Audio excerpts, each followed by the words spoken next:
Good afternoon. Have you ever wondered why so many people stop learning after they get out of school? Like, what's up with that?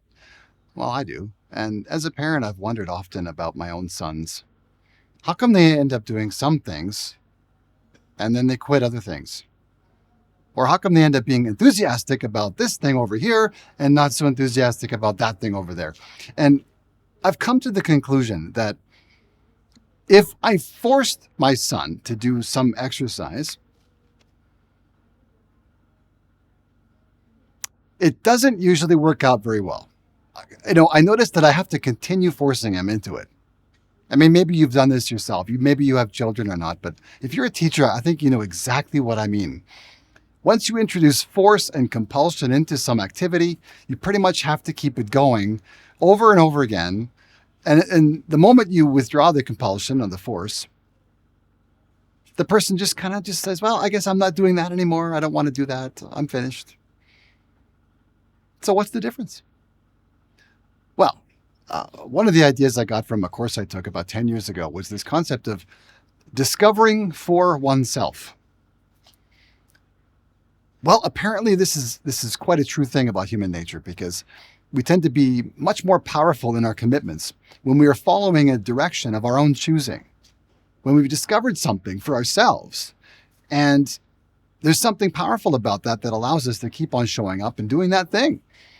Like, I don't know how long I've been trying to force my son to learn math. Hey, come on, get in there, do some more exercises. I mean, he does it, he's trying to be a good son. He's a good boy, but I can just tell it's like pushing a mule, up a mountain. Like, oh, come on.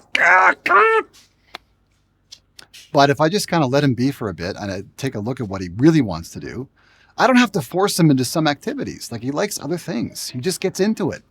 I don't have to remind him or cajole him. And so anyway, I'm rambling, but the whole point is about school. What's the point of school, really? I mean, do I dare even say what I think here? I don't know. I might get into trouble. But I do invite you to consider that school is really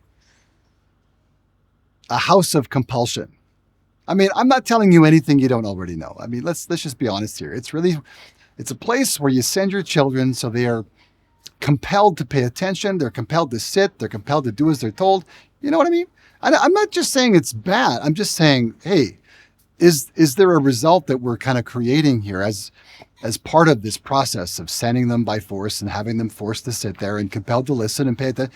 I mean, is there something going on there that somehow kills off this creative spark, this wonder, that we can bring to our experience, that it kind of gets killed maybe, or maybe it doesn't? What do you think? I mean, I'm sure there are lots of people who go to school after 12, 13, 14 years and are still really keen to experience the world and look at things, with that naive sense again, that sense of wonder. Wow. But I don't know very many, maybe it's just me.